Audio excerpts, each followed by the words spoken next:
It's another day for you and me. No, it's not a music show, it's a sports show and it's DDM Sports Central. Yeah, it's another day for you and me on DDM Sports Central. Welcome, sports fans, to DDM Sports Central, your home for juicy sports stories from all around the world. On today's edition, we begin with football. In the English Premier League, Ruud van Nistelrooy's Leicester City suffered a huge loss as they were hammered before their home fans 4-0 by Brentford in an English Premier League game on Friday. Leicester's relegation woes were compounded with this defeat. Leicester performed below expectations and this was their 10th defeat in the last 11 games. Jamie Vardy looked like he was going to give the fans something to cheer the team when in the early stages of the game, he missed a chance to put the Foxes ahead. Playmaker Mikkel Damsgaard assisted Johan Wissa to break the deadlock in the 17th minute of the game. The lead was doubled in the 27th minute when Mbeumo called home an unstoppable shot from an assist again from Mikkel Damsgaard. The rout continued when in the 32nd minute, Christian Negard headed home from a free kick from Mbeumo. Negard nearly made it 4 in the stoppage time of the first half when his header hit woodwork. Leicester's dismal performance would have seen them, go 5 goals behind in the first half because Brentford also had a goal disallowed before the break for handball. But the game stayed 3-0 at halftime. Leicester looked to have woken up in the second half with the introduction of striker Facundo Bonanote right before the half-hour mark. But Brentford were not going to take their foot off the pedal, as for most of the second half, they kept tormenting Leicester's City defense. They were rewarded late in the game when Fabio Carvalho rattled home the 4th goal in the 89th minute to leave the scoreline at full-time at 4-0. Leicester remain at 19th position on the EPL table, while Brentford moved up to 10th. Other matches lined up in the EPL. On Saturday, matches lined up in the EPL are as follows. Manchester United will hope to shake off the topsy-turvy 12th to 15th position when they travel to Goodison Park to face Everton. Woes will travel away to Bournemouth. Ipswich Town will host Tottenham. Southampton will host Brighton. Arsenal will hope to close the gap on Liverpool, who dropped points earlier in the week when they host West Ham at the Emirates.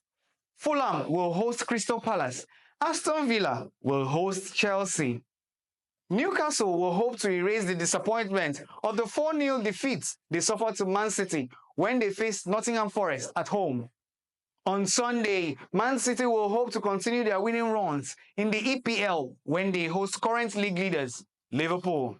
Now we move over to the UEFA Champions League as we enter the round of 16 stage. The last 16 teams in the UEFA Champions League have been known, and the UEFA Champions League draws have been made, and there are exciting matches lined up. Club Brugge that are eliminated Atalanta will be taking on Aston Villa. It will be an all-Spanish affair as Real Madrid will host Atletico Madrid. PSV will host the Gunners, Arsenal. Borussia Dortmund will face French club side, Lille.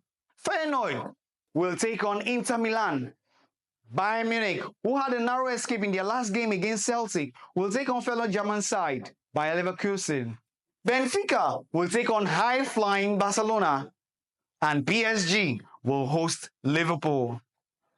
The first and second leg games of the UCL round of 16 stage will happen in the weeks of 4th and 5th and 11th and 12th of March 2025. Now we move over to tennis. The Qatar Open has reached its final stage and Britain's tennis star Jack Draper will take on Audrey Rublev. This is Draper's first final of the year.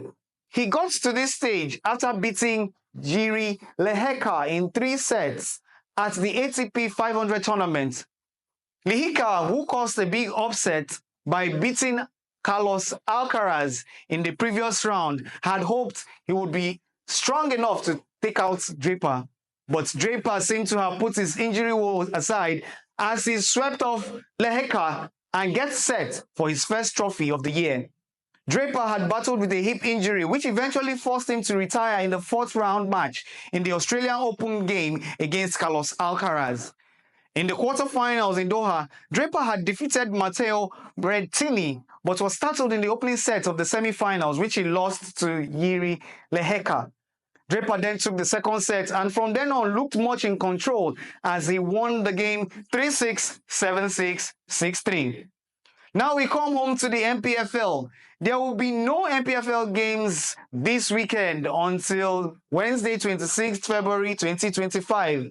The Nigeria Professional Football League Match Day 26 games will see Heartland of Owerri take on El Kanemi Warriors of Maiduguri. Kwara United will take on Abia Warriors. Plateau United will take on Bayelsa United. Nasarawa United will take on current league leaders Remo Stars, who have continued to shine in the MPFL. The People's Elephants, Eyimba of Aba, will hope to shake off their 2-1 loss in Match Day 25 when they take on Shooting Stars. Lobby Stars will host Niger Tornadoes. Kano Pillars will host Aqua United of Uyo. Rivers United will play host to Katsina United. Ikorodu City will hope to continue their winning run when they travel away to Bendel Insurance. Sunshine Stars will travel away to Enugu, hoping to shine when they face league champions Enugu Rangers.